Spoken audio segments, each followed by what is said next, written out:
Hi friends, welcome to Aychu's kitchen. Hello അസ്സലാമലൈക്കും നമസ്കാരം.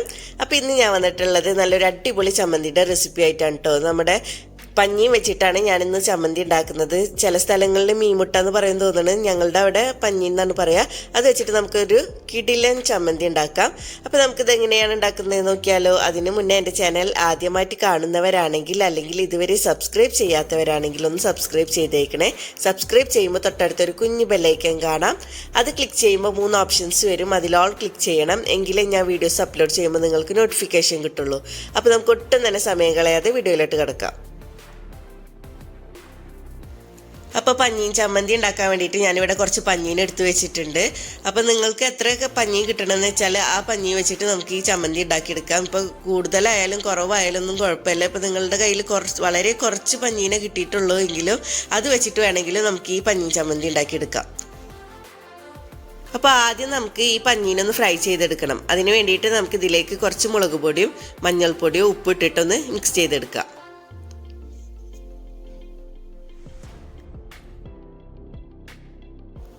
ഇനി ഫ്രൈ ചെയ്തെടുക്കാം. അതിന് വേണ്ടിയിട്ട് ഞാനൊരു പാൻ അടുപ്പത്ത് വെച്ചിട്ടുണ്ട്. അത് ചൂടായി നമുക്കിതിലേക്ക് കുറച്ച് വെളിച്ചെണ്ണ ഒഴിച്ചു കൊടുക്കാം. എന്നിട്ട് അതിലേക്ക് ഇതിട്ടിട്ടൊന്ന് ഫ്രൈ ചെയ്തെടുക്കാം. പഞ്ഞീന് ചിലപ്പോൾ നന്നായി പൊട്ടിത്തെറിക്കും. അപ്പോൾ നമ്മൾ ഇതൊന്ന് മൂടി വെച്ചിട്ട് ഫ്രൈ ചെയ്തെടുത്താൽ മതി.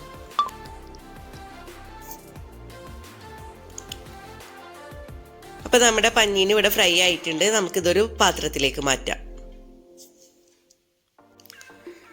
ഇനി നമ്മൾ ഈ പഞ്ഞീൻ ഫ്രൈ ചെയ്തെടുത്തിട്ടുള്ള സെയിം പാനിൽ തന്നെ ചമ്മന്തി റെഡിയാക്കി എടുക്കുക. അതിന് വേണ്ടിയിട്ട് ഞാൻ അതിലേക്ക് കുറച്ച് വെളിച്ചെണ്ണ കൂടി ഒഴിച്ചു കൊടുത്തിട്ടുണ്ട്. ഞാൻ ഇതിലേക്ക് കുറച്ച് കടുകും കൂടി ഇട്ട് കൊടുത്തിട്ടുണ്ട്. കടുകൊന്ന് പൊട്ടി വന്നാൽ നമുക്കിതിലേക്ക് സവാള ചേർത്ത് കൊടുക്കാം. മീഡിയം സൈസ് വലുപ്പത്തിലുള്ള ഒരു സവാള അരിഞ്ഞിട്ടാണ് ഞാനിപ്പോൾ ഇതിലേക്ക് ചേർത്ത് കൊടുത്തിട്ടുള്ളത്. ഇനി ഇതൊന്ന് വഴറ്റിയെടുക്കാം. ഒരുപാട് നേരം ഇട്ടിട്ട് വഴറ്റേണ്ട ഒന്നും ആവശ്യമില്ല. ഈ സവാള ഒന്ന് വഴന്ന് സോഫ്റ്റ് ആയിട്ട് വന്നാൽ മതി. ഇതിലേക്ക് ഞാൻ 2 പച്ചമുളക് നെടുക കീറിയിട്ട് ഇട്ട് കൊടുത്തിട്ടുണ്ട്. ഇപ്പോൾ സവാള ഒന്ന് വഴന്ന് സോഫ്റ്റ് ആയിട്ട് വന്നിട്ടുണ്ട്. നമുക്കിതിലേക്ക് തക്കാളി ചേർത്ത് കൊടുക്കാം. മീഡിയം സൈസ് വലുപ്പത്തിലുള്ള ഒരു തക്കാളിയാണ് ഞാനിപ്പോൾ ഇതിലേക്ക് ചേർത്ത് കൊടുക്കുന്നത്. എന്നിട്ട് നമുക്ക് നന്നായിട്ടൊന്ന് വഴറ്റി കൊടുക്കാം. ഇപ്പോൾ തക്കാളി വഴന്ന് വന്നിട്ടുണ്ട്. ഇനി ഇതിലേക്ക് നമുക്ക് ഫ്ലെയിം ലോ ആക്കിയിട്ട് പൊടികൾ ചേർത്ത് കൊടുക്കാം. പൊടികൾ എന്ന് പറയുമ്പോൾ അധികം പൊടികളൊന്നുമില്ല. മഞ്ഞൾപ്പൊടി മുളക് പൊടി മാത്രം ചേർത്ത് കൊടുക്കണുള്ളൂ. പിന്നെ കുറച്ച് ഉപ്പും. അപ്പോൾ ഞാനിതിലേക്ക് 1/4 ടീസ്പൂൺ മഞ്ഞൾപ്പൊടിയും 1/2 ടീസ്പൂൺ മുളക് പൊടിയും പാകത്തിനുള്ള ഉപ്പും ചേർത്ത് കൊടുത്തിട്ടുണ്ട്. എന്നിട്ട് നമുക്ക് നന്നായിട്ടൊന്ന് മിക്സ് ചെയ്ത് കൊടുക്കാം. പിന്നെ നമുക്കിതിലേക്ക് ഒരു പിടി തേങ്ങ ചിരകിയതും ചേർത്ത് കൊടുക്കാം. എന്നിട്ട് ഈ തേങ്ങയുടെ പച്ചമണം മാറണ വരെ നമുക്കൊന്ന് നന്നായിട്ടൊന്ന് വഴറ്റി കൊടുക്കാം. ഇതിലേക്ക് നമുക്ക് കുറച്ച് കറിവേപ്പില ഇട്ട് കൊടുക്കാം. ഇപ്പോൾ തേങ്ങയുടെ പച്ചമണമൊക്കെ മാറിയിട്ടുണ്ട്.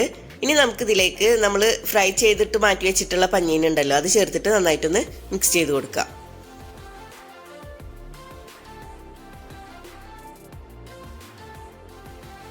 ഇനി ഇത് നമുക്ക് ലോ ഫ്ലെയിമിൽ 1 മിനിറ്റ് മൂടി വെക്കാം. അപ്പോൾ നമ്മുടെ പഞ്ഞീൻ ചമ്മന്തി ഇവിടെ റെഡി ആയിട്ടുണ്ട്. ഇത് നല്ല ടേസ്റ്റി ആയിട്ടുള്ളൊരു ചമ്മന്തിയാണ്. നമുക്ക് എളുപ്പത്തിൽ ഉണ്ടാക്കിയെടുക്കാനും പറ്റും. അപ്പോൾ എല്ലാവർക്കും ഇഷ്ടപ്പെട്ട് കാണുമെന്ന് വിചാരിക്കുന്നു. എല്ലാവരും ട്രൈ ചെയ്ത് നോക്കണം. ട്രൈ ചെയ്തിട്ട് ഫീഡ്ബാക്കൊക്കെ അറിയിക്കണം. അപ്പോൾ ഇനിയും ഇതുപോലുള്ള വീഡിയോസുമായി വരാൻ നിങ്ങൾ എൻ്റെ ചാനൽ സബ്സ്ക്രൈബ് ചെയ്യണം. സബ്സ്ക്രൈബ് ചെയ്താൽ ബെല്ലൈക്കൻ ക്ലിക്ക് ചെയ്യാൻ മറക്കരുത്. എങ്കിലേ ഞാൻ വീഡിയോസ് അപ്ലോഡ് ചെയ്യുമ്പോൾ നിങ്ങൾക്ക് നോട്ടിഫിക്കേഷൻ കിട്ടുള്ളൂ. വീഡിയോ ഇഷ്ടപ്പെട്ടാൽ ലൈക്ക് ചെയ്യുക, ഷെയർ ചെയ്യുക. Please subscribe, comment, like and share.